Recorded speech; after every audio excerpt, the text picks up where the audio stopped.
Einu sinni var 12. þáttur. Ferðalangurinn Marco Polo.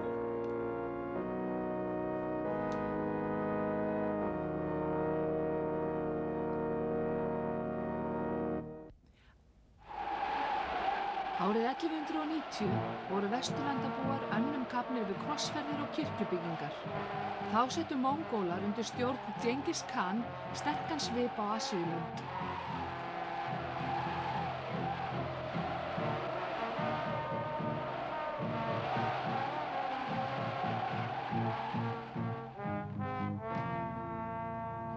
Stans!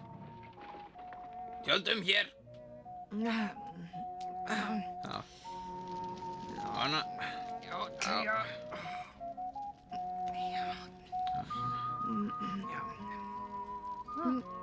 Eina fáanlega eldsneitið í hrjóstrugu landi er hrossatað blandað grasi. Hæ!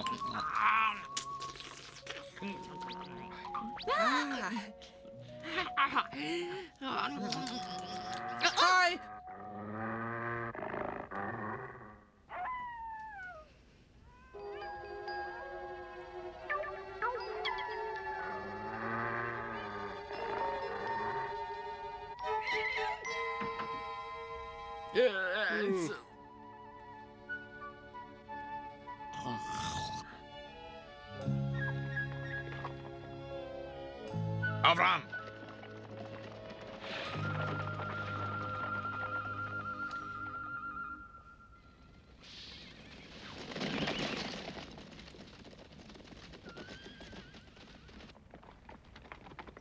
Stans! Hefurðu séð Tætjúka? Já, hái Témútín, skammt undan. Búðir þeirra eru 3 daglegir héðan. Þakka þér fyrir, vinur. Útrýmum svikurunum!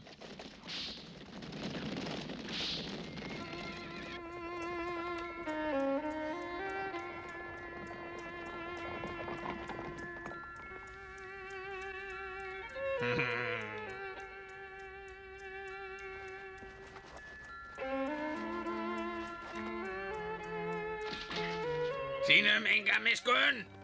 Témútín hóf feril sinn með kappi og dugnaði og síðan var hann kallaður Djengis Khan, höfðingi hins mesta heimsveldi sögunnar.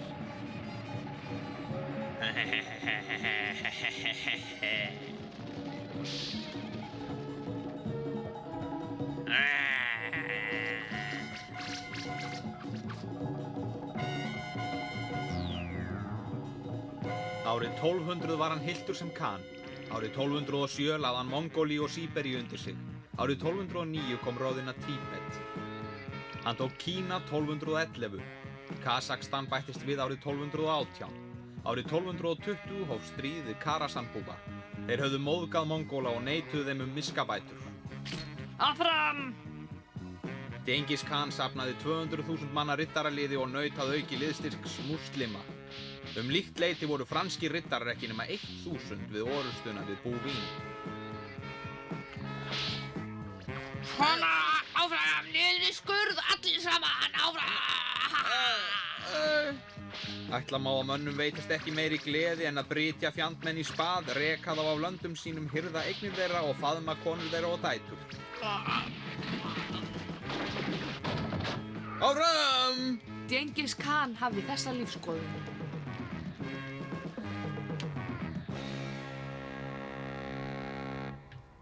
Hann lést 65 ára gamall hann féll af baki. Það var veldi hans gífurlega stórt. Niðjar hans juku enn við það, merkastu þeirra var Kublai. Á dánarbeði sínu veitti Djengis Kublai blessun.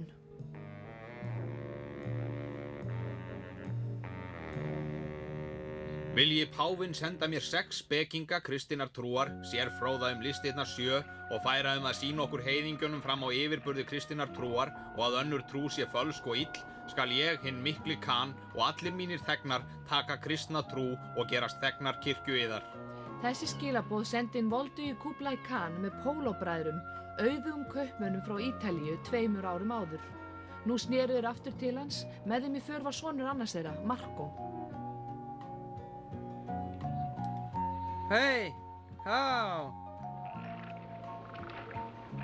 Við förum til Sipang og Kathai, en fyrst komum við til Akko. Við verðum að hitta Gregorius páa. Hér er Akko, hér skilja leiðir kæru vinir því miður. Kæmi sér ekki vel að hafa svona stæltan pilt með í förum? Er það svona gáfnaljós? Bíðið andartak. Pabbi, mega þessir gæðapiltar koma með. Þeir gætu orðið að liði.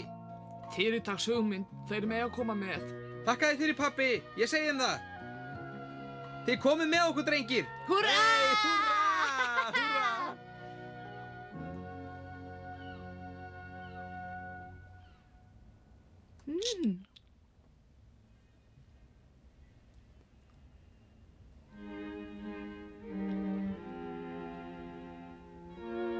Helgi faðir, hinn voldugi Khan sem við sækjum nú heim, vildi gjarnan að senduboðariðar heilaleikja fengi að bera honum tíðindi frá Vesturheim og kristindómi. Slíkur virðingavottur gæti fengið hann okkar band. Ég veit hvað sér er vant, sonur. En heilagi faðir, Heilagar ólíur. við þornumst nokkura sendiherra, til dæmis þessa virðulegu bræður. Réttu það, þessi tveir mega fara. Þetta er ekki meira gagna yður, heilagi faðir. Þetta sé ég, já. Hendar það yður? Ég vonaðist eftir að þeir yrðu 6. Hvílík hversstaða. Það kemur ekki til greina, En væru þið 5 Kemur ekki eða til greina. 4 Nei. og verða þið þá 2. Ég stend við orð mín, 2. Ég endurtek bróðir Nikrósa Vísens og bróðir Vilhjálmur. Hvað? Hvar er bróðir Vilhjálmur? Bróðir Vilhjálmur! Hvar eru þér? Bróðir Vilhjálmur! Komið niður undir eins. Allt prílán míns leifis er harðbannað. Niður. Það er voru himnum hjálpi mér.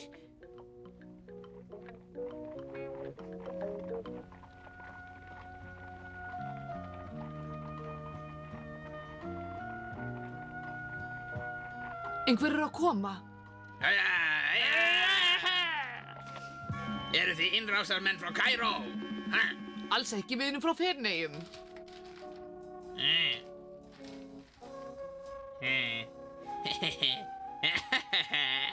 Hvernig líst þér á þessa gullpingju? Það er alltaf nægið pingjan þegar þú getur heyrt allt af honum, auk þessum að taka hann til fanga og selja hann sem þræl. Keflið útlendingana! Já.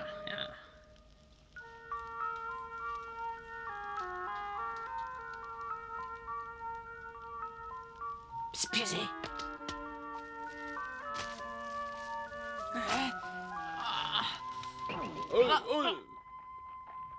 Glæsileg sendiför, ef við höldum lífi. Já, en páfinn bauð það að... Ógist ekki, en við erum lítt fallin til ferðalaga. Gott og vel, farið þá. Við byggjum fyrir ykkur. Bíðið. Guð geym ykkur. Sömuleiðis, amen.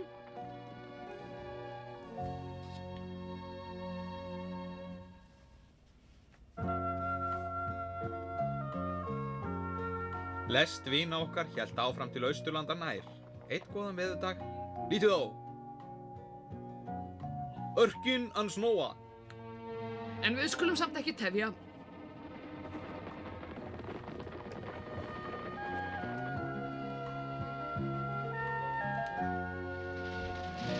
Þetta er slóðera. Innan skams fá þeir til tevatsins. Já.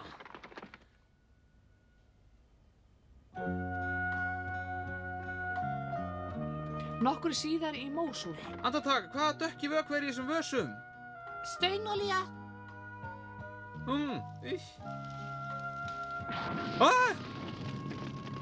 Bagdad var næsti áfanginn. Við náðum þeim og þá verður gaman. Gaman. Það fóru vinir okkar á litlum seglbáti til Ormús við Persaflóa. Við náðum þeim. Nú sleppa þeir ekki. Það ég geti hæglega látið ykkur í téð þennan glæsilega bát. Ég skal ábyrgjast hann. Er hann mjög traustur?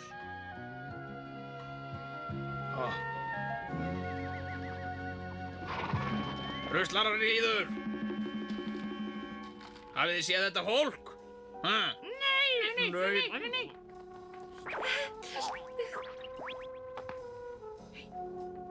Ef einhver spyr eftir okkur, erum við farnir út á sjó. Óhá.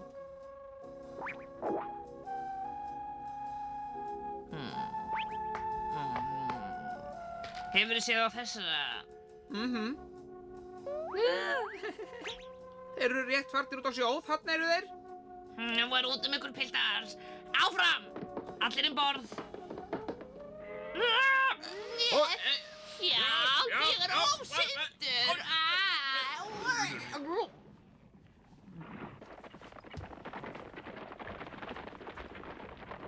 Nú liggur leiðin til Kúrasans. Þar gerir ofviðri sem varnarmönnum sýn yfir hætturnar. Núna! Þeir forða sér ekki núna. Árás!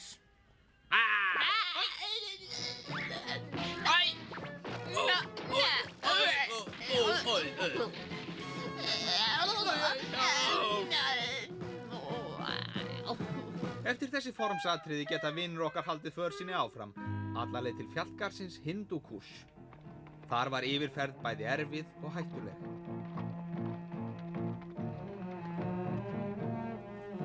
Sínu verri var Góbi eyðimörkin með sandbyljum sínum.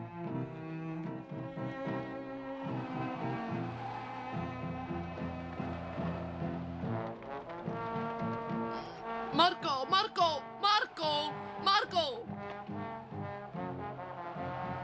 Hér er ég! Margó!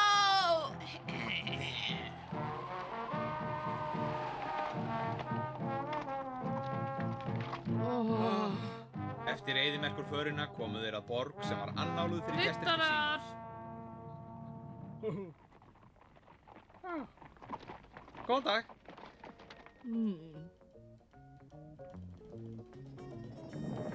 Ræningjar, förum! Kom inn. Jafnvel grimmustu menn get ekki alltaf verið á verði. Ekki sem speinin farið að grænkolana! Með haustinu er féð rekið úr haga. Mongólar koma af hásléttum með fjárhópinn.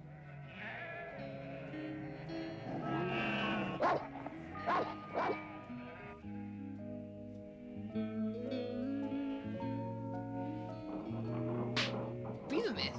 Er það sem mér sýnist? Og er þetta ekki hann digri vinur okkar? Mongólar eru skrýtnir fuglar.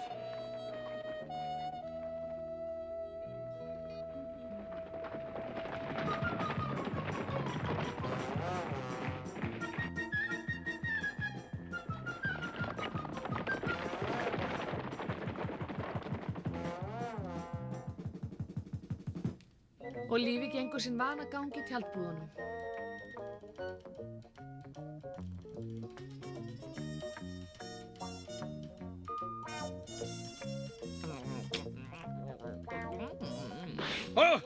Nú skaltu finna fyrir því skepnað þín.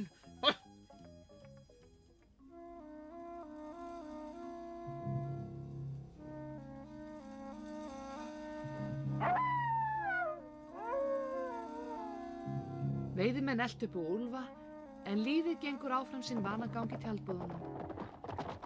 Nei, við koma líka. Nei. Nei,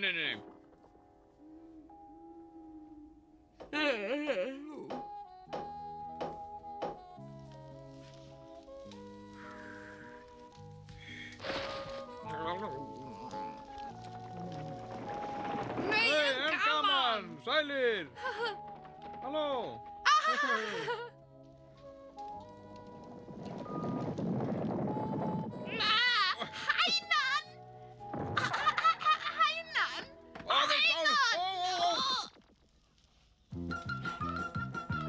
Svona, áfram með þig!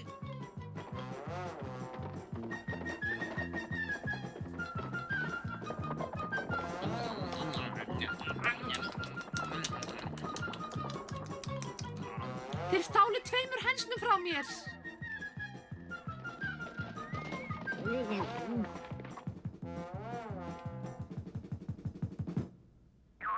Heyrðu góði, kannastu við lögin? Sekkin! Serkin! Þjófur var laus allra mála, gæti hann endur greitt nýfalt þýfið. 3, 4, 5, 6, 7, 8, 9. Er þetta alltaf sumt? Ekki neitt. Annars eru viðurlögin 7 vandarhögg, eða 17, eða 37, alltaf 107 eftir umfangi afbrotsins. Sá sem gerðist hrossaþjófur var líflátin, sneiddur í tvennt með sverði.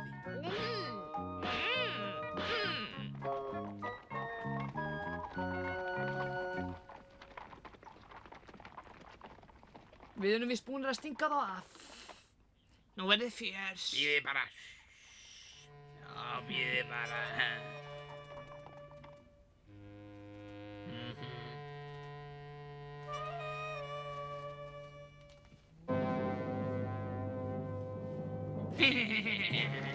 Hans hátign Kúblai frétti af komu ykkar og fól mér að veita ykkur fylgd og liðsinni á leið ykkar. Okkur ránægja fylgir til hallar hins volduga Kúblais.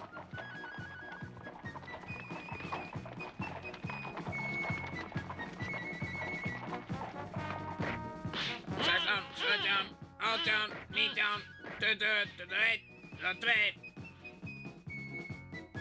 Þeir fylgdu bugðum hins gula fljóts alla leið til Peking. Pólo var búinn að vera 4 ár á leiðinni. Góðan dag. Góðan dag.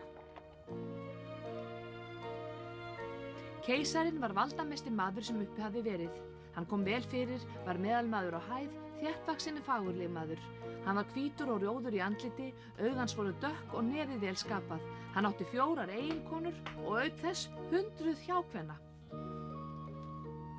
Hann ræktaði hryssur sem voru mjallhvítar að lit. Þeir voru yfir 10.000 talsins. Keisarinn og synir hans drukku mjólk þessara mera, en það leyfðist engum öðrum.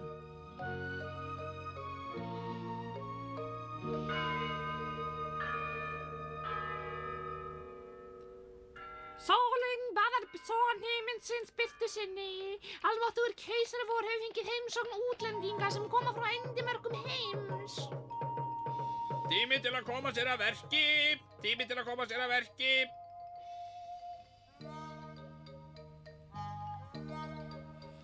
Sjáðu. Þetta eru kjarakaup. Má ég máta? Já, sjálfsögðu. Er eitthvað til á mig? Já, virðulegi útlendingur, alveg fyrirtak, alveg fyrirtak. Já, fyrirtak. En ég? Ég hef ekki meira á mér. Ó, þetta er alveg nóg, þetta er alveg nóg. Ég veist fallegustu skipti sem fæst hér. Til þjónustu reiðubúinn. Hér eru glæsilegur virðulegi herra. Líkastur morgunstjörnunni. Hvað kostar hún? 4 gullpenninga. Þú færð 5 gullpenninga.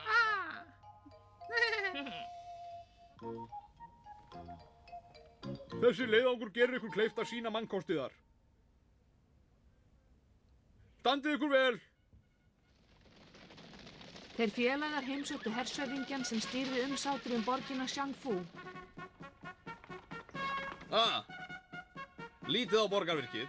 Árásir okkar eru til einskis. Hermenn mínir eru orðnir bardagamóðir. Ég er alveg úrræðalaus.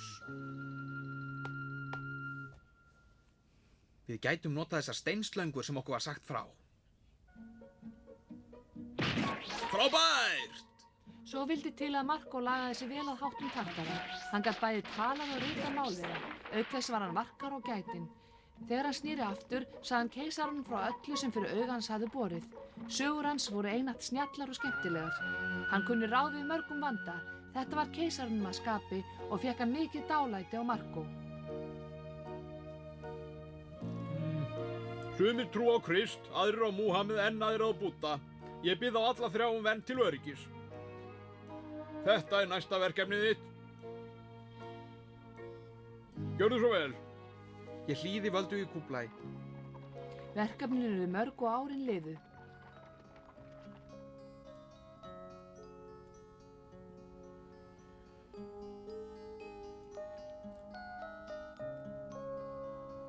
Eftir 17 ára þjónustu við keisaran vildu félagarnir komast heim, en hinn voldugi Khan vildi ekki sjá á eftir þeim.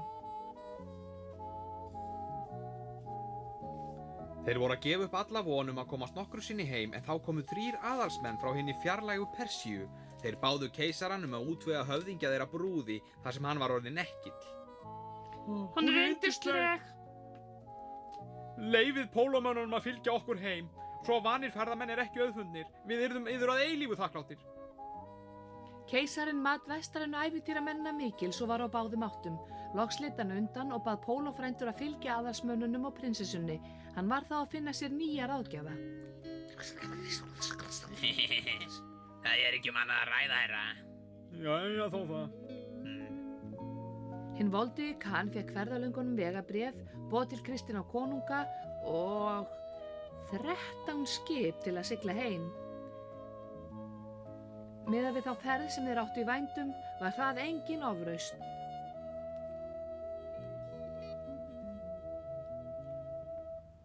Ferðin heim tók 3 ár.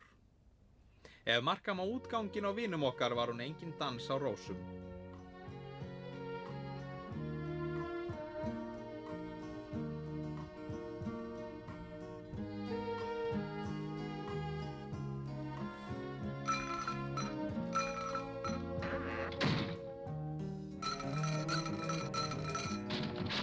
Þau komnir aftur, komið inn, þið sofið í hesthúsinu.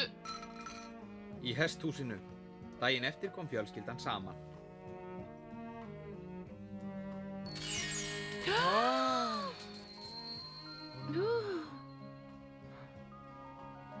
Pólófrændur höfðu verið að heiman í 24 ár. Í höllu hins volduga Khans er salurinn svo stór að það rúmast 6000 manns hæglega til borðs. Herbergin eru svo mörg að þau verð ekki talin. Allt er svo stórt í sniðum að mig skortir orð, ég get ekki lýst því.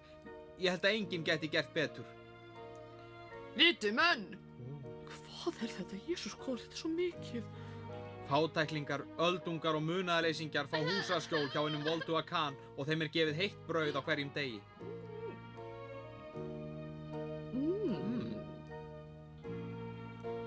Í Sardandan héraði fara konur á fætur að loknum barnsburði og sinna störfum sínum. Eiginmennirnir leggjast í rúmið og hafa börnin hjá sér í 40 daga. Allir ættingjandi kom í heimsókn og hæla föðurnum. Þetta er nú með ólíkindum. Ekki nóg með það. Menn höfðingjans taka mikinn kork úr mórberjatrám. Hann er rétt innan við börkin. Úr þessu er unnin svartur pappír sem skorinn er niður. Minnstu blöðin eru hálfskildningsvirði. Stórar arkir eru 1 til 10 gullpenninga virði. Innsigli keisarans er látið á þessi blöð. Hann lætur gera svo mikið magnaðim að hann geti borgað fyrir alla gimsteina veraldar, jafnvel þá sjaldgæfustu og dýrustu sem þjóðhöfðingjar geta hugsað sér. Og ekki nóg með það, hann geti keypt upp öll konungsríki jarðarinnar. Í höfuðborginni einni eru þeir stærstu fjársjóðu sem ég hef séð. Daglega koma þangað 1000 kerrur með silkifarm. Allir íbúar Peking klæðast alltaf dýrasta silki. Nei, nú er hann að ýkja! Í öllum héröðum í Kaþæ nota menn svartan stein sem finnst í fjöllunum. Þessi steinn hefur þá náttúru að loga glatt þegar kveikt er í honum. Eldurinn helst í honum, sé kveikt í slíkum steini að kvöldi lifir eldurinn enn á morgni. En skemmtilegt! Ég hef aldrei heyrt minnst á hana eins. 15.000 bátar sigla lengsta fljót veraldar. Það liggur Hangzhou, stórborg þar sem steinbrýr eru 12.000 talsins og svo háar að stærsta skip Feneyja geti hæglega siglt undir þar með fullum seglum og það sem meira er, öll borgin er byggð á vatni. Nei, hættu nú alveg, þetta er þvættingur! Rugl. Nei! Lygalaupur. Tölum aldrei við þig. Árið 1298 eru Feneyjar í stríði við Genúu. Við erum borð í fenísku skipi. Þeir eru of margir og vel vopnum búnir, þetta verður erfitt. Takið ykkur stöðu, búið ykkur til bardaga! Okkar menn vörðust hraustlega, en Forðið ykkur! Forðið ykkur! Kom aftur, Margó! Hörtu pugan! Enginn maður, hvorki Kristinn, Serki, Tartari eða heiðingi hafði ferðast jafn mikið og hinn frækni og tigni Feneyingur Marco Polo. Ef nokkrar þjóðsagnir eru undanskildar kynnast Vesturlandabúar í fyrsta sinn raunsannri lýsingu á Austurlöndum fjær sem voru óþekkt fram að því. 2 öldum síðar sigldi Kristófer Kólumbus vestur í leit að Kaþæ og Indíana sem Marco Polo hafði lýst. Í þeirra stað fann Kólumbus Ameríku.